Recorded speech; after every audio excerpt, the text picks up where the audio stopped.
Alaikum la famille, j'espère que tout le monde va bien. Qu'est-ce que je voulais vous dire? Je vais réagir aujourd'hui par rapport à l'interview qu'Alix a fait puisque tout le monde en parle. Et je vais vous confirmer également qu'il s'agit de Ilan, ok? Et je vais vous donner toutes les preuves puisque Ilan m'a appelé tout à l'heure. Donc j'ai pu parler avec lui. Et il faut aussi savoir que c'est quelque chose que j'ai voulu dénoncer il y a 2 mois et demi de ça, juste avant le tournage du Cross.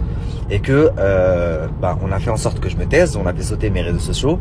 Mais surtout, je vais vous montrer que Ilan et son pote ont envoyé quelqu'un, un tueur en plus, quelqu'un qui est en prison et qui a en prison à perpétuité, il me semble en plus, et qui a quelques permissions chez moi. C'est-à-dire qu'ils lui ont donné mon adresse, mon numéro de téléphone, mon nom, mon prénom. Et le pire dans tout ça, je pouvais pas vous en parler. Bon, maintenant je suis à Dubaï, mais cette personne est venue chez moi et on m'a mis un très très gros coup de pression. Donc aujourd'hui, je suis très très content qu'Alix en ait parlé. Je comptais attendre ma prochaine émission pour sortir le sujet parce que vous allez voir, je rigole pas quand je vous dis que j'ai toutes les preuves en ma possession, mais vraiment tout. Conversation avec Ilan, audio d'Ilan, conversation écrite d'Ilan, il y a vraiment tout. Et je vais également vous prouver qu'il m'a envoyé quelqu'un de très dangereux chez moi. Comme ça, vous allez voir à quel genre de personne on a affaire dans ce milieu et comment la vérité dérange. La famille, je viens d'arriver à mon hôtel. Je vais vous faire la story. La story va être très longue parce que je viens d'avoir Ilan au téléphone. Donc j'ai plus de 40 minutes d'enregistrement que je vais devoir vous faire écouter. Donc ce qu'on va faire, c'est que je vais vous mettre l'enregistrement et à plusieurs moments, je stopperai l'enregistrement pour commenter et pour vous expliquer ce qui s'est passé. Vous n'êtes pas au courant, mais sur la tête de ma mère, la famille, qu'on m'a envoyé un tueur chez moi en France. Et je vais tout vous prouver et tout vous montrer.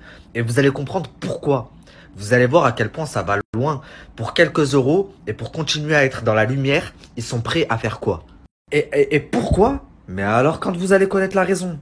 Et ce qu'on a essayé de me faire surtout. Alors c'est pas grave, j'ai conscience que maintenant quand je vais rentrer en France pour mes tournages, je vais devoir me trimballer avec un agent de sécurité. Celle-là c'est le pompon du pompon. Je vais devoir avoir moi aussi une équipe alors que depuis le début, je me suis toujours dit je veux rester accessible, je veux rester simple, me balader dans la rue, je descends en pyjama, prendre le métro, j'en ai rien à faire. Si demain je dois prendre le métro, je prendrai le métro. Ben non.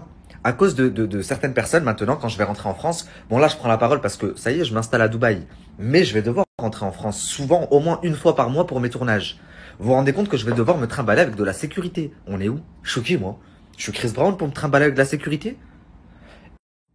Ah oui, juste avant de commencer, je préfère prévenir. Sur la tête de ma mère que si après cette story, le compte saute, sachant qu'il n'y aura rien de grave, je fais tout péter dans mon émission. Donc j'espère vraiment que vous prendrez le recul nécessaire de vous dire qu'on m'a cherché et que là cette story je suis obligé de la faire.